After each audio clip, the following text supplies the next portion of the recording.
What is an allegory?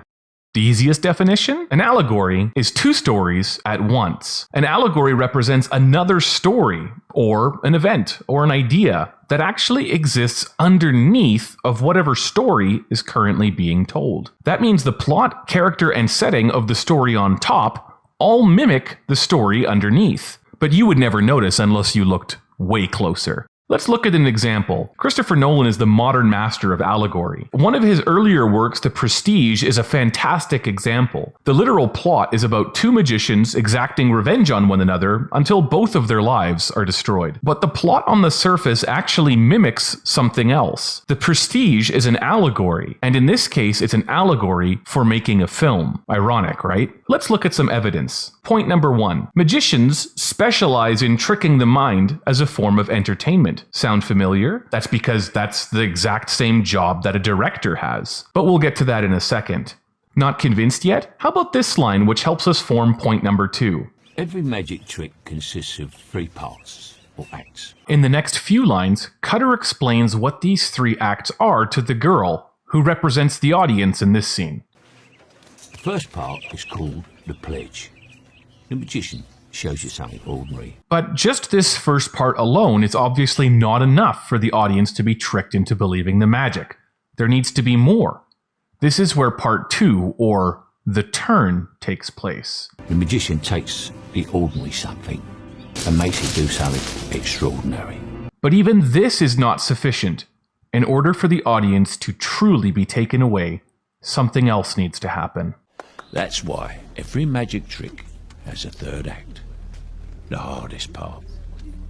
The part we call the prestige. These 3 acts that the character Cutter references are not only the basic building blocks of a magic trick, but they're also the basic building blocks of pretty much every movie. And this movie is no exception. Christopher Nolan even makes it obvious for us. But here at the turn, I must leave you, Borden.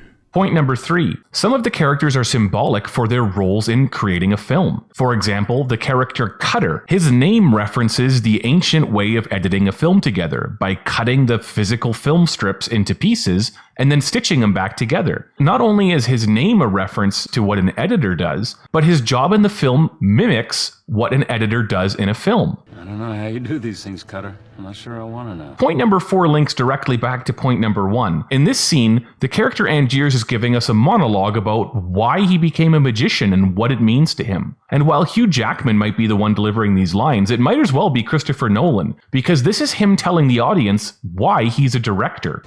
You never understood why we did this. The audience knows the truth. The world is simple, miserable, solid all the way through. But if you could fool them, even for a second, then you can make them wonder. And then you got to see something very special. In the eyes of Christopher Nolan, magicians and directors do the exact same thing. So do you see how there's 2 ideas here running side by side? 2 stories at once. There's the story of 2 dueling magicians, but there's also the story of what Christopher Nolan believes making a film is like. It was the look on their faces. This is why allegory is so interesting. A well-done allegory uses the narrative force of its story to drive the symbolism home to the viewer. There is no match in the literary world for a well-executed allegory. But you would never notice this, unless you looked for it. Because, of course, you're not really looking. You don't really want to know.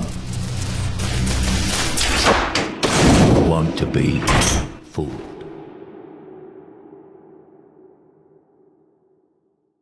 Did you know that Christopher Nolan has multiple movies that are allegorical? Inception is also an allegory for filmmaking, and The Dark Knight is an allegory for the war on Iraq. I'm Senor Kozak. Thanks for watching. Peace.